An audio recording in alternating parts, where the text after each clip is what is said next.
The rain was hitting the windows of our small apartment in South London so hard it sounded like someone was trying to break in. I sat there, staring at the steam rising from my tea, feeling a chill that had nothing to do with the weather. My name is Maya, and for 9 months I thought I had found my person.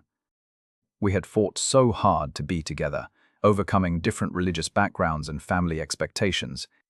I thought we were finally safe.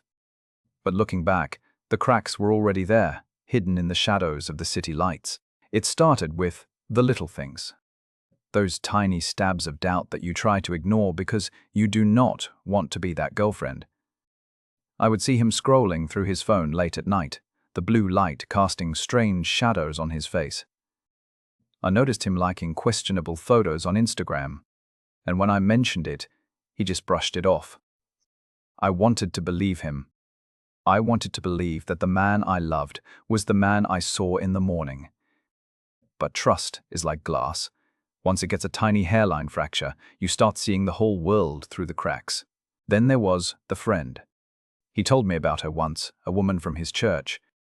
He said she did not approve of us, that our different faiths made our relationship complicated. It felt strange, but I tried to be mature. Then, one evening, I overheard him on the phone with her. The tone of his voice changed. It was not the casual chat he had with his mates at the pub. It was softer, more focused. I told him it made me uncomfortable, and he promised it was nothing. Just a friend being judgmental. I believed him. I really did. Yesterday, everything shattered. I was sitting in a cafe near Covent Garden, just trying to get some work done, when a notification popped up on my Instagram. An anonymous account. A fake profile. The message was short, sharp, and devastating. I have been sleeping with him for 4 months. My heart did not just drop. It stopped. For a second, the noise of the city, the buses, the tourists, the chatter, all faded into a deafening silence. I felt sick. I felt like the ground beneath my feet had turned to liquid. I rushed home, my hands shaking so hard I could barely unlock the door. When I confronted him, I did not want to be the accuser. I wanted him to tell me it was a lie. A sick joke. And honestly, I believe him. I believe the message was fake. I believe he was not physically sleeping with someone else. But then, I said it out loud, I think it is that friend from the church. The air in the room shifted. It went from tense to freezing.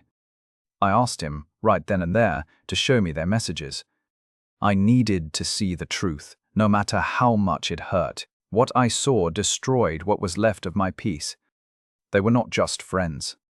They were in constant contact. Every single day. Long, rambling text threads. And the calls. God, the calls. The night before, he told me he was exhausted and going to sleep. I went to bed feeling loved. But he stayed up. He spent 2 hours on the phone with her.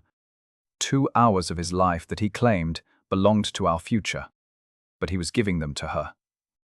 He was sharing his life with her, piece by piece, while leaving me in the dark. I looked him in the eye and told him, "This is cheating."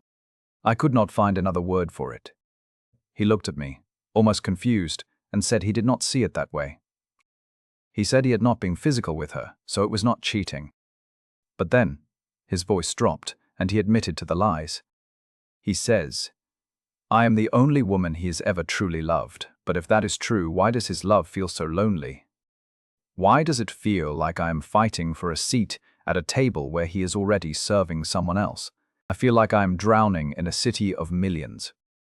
I have invested so much of my soul into this man, into overcoming the hurdles of our different worlds. But I do not feel honored. I do not feel valued. A man who loves you does not build a secret world that you are not invited to." I am sitting here, wondering if I should walk away and find myself, or if I should stay and try to fix something that might already be beyond repair. What would you do? Please, I really need to know.